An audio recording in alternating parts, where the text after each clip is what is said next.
Kebiasaan membakar sampah yang tidak terpilah ternyata menyimpan ancaman serius bagi kesehatan manusia dan kelestarian ekosistem. Asap pembakaran sampah mengandung zat-zat berbahaya yang dapat menyebabkan gangguan kesehatan tubuh, terutama bagi seluruh pernapasan dan dapat menyerang organ tubuh lainnya. Kepala Bidang Kesehatan Masyarakat Dinas Kesehatan Provinsi Bali, Dr. Putu Astri Dewi Miranti mengatakan, asap hasil pembakaran sampah mengandung berbagai zat beracun yang berdampak fatal dalam jangka panjang.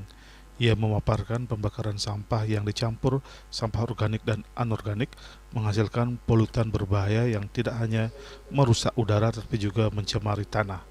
Zat-zat berbahaya ini kemudian dapat masuk kembali ke dalam tubuh manusia atau interaksi dengan lingkungan. Ia juga menjelaskan bahwa asap pembakaran sampah mengandung zat-zat berbahaya seperti dioksida, furan, logam berat, dan partikel halus lainnya, sehingga berdampak bagi kesehatan tubuh, terutama gangguan pada saluran pernapasan serta menyerang bagian tubuh lainnya.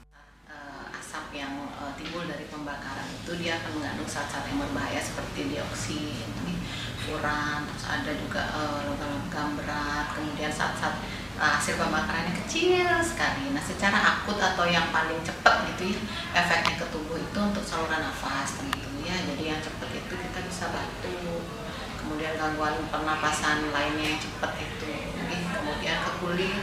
Ada juga yang langsung gatal-gatal efeknya, kemudian ke mata, iritasi mata, mata merah, kena asap itu kan seringnya kena asap. Kemudian kalau yang kronis jelas itu banyak sekali efek berbahayanya. Jadi ada bronkitis, kalau kita ke dokter batuknya lama gitu ya, nanti pasti ada ronsen kan seperti itu ditangani. Nah, nanti ada dia fase yang namanya bronkitis, radang saluran pernapasan di bawah.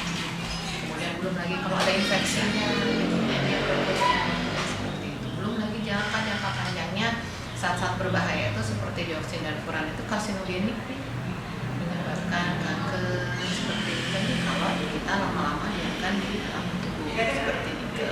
Kemudian yang rentan tentu kita tahu bahwa anak-anak, ini balita, anak-anak itu semua organ tubuhnya kan belum sempurna seperti kita orang dewasa, jelas dia lebih rentan. Kemudian lansia ini kan sudah mulai turun lagi fungsi tubuhnya, jadi semuanya rentan. Kemudian ibu hamil nanti yang paling kita takutkan nih, jadi ibu hamil yang ada di sekitar kita menghirup asap pembakaran sampah itu terus-menerus, apalagi sifatnya karsinogenik, tentu kan berpengaruh tidak hanya kepada ibunya saja, janinnya yang dilahirkan nanti seperti apa.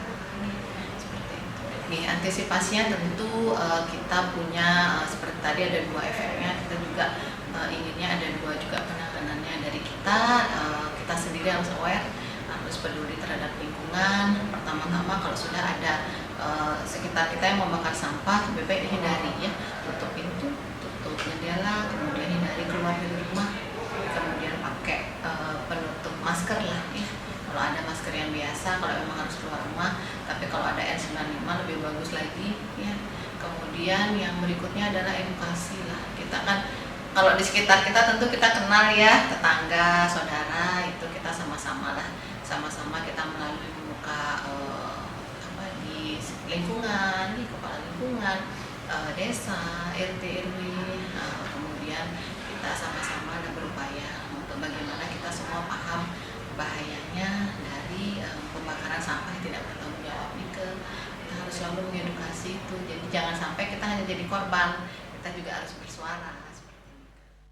Dengan memahami bahaya asap sampah, diharapkan masyarakat Bali semakin bijak dalam mengelola limbah demi kesehatan bersama. Bunga dan Kadek Putra, Bali TV.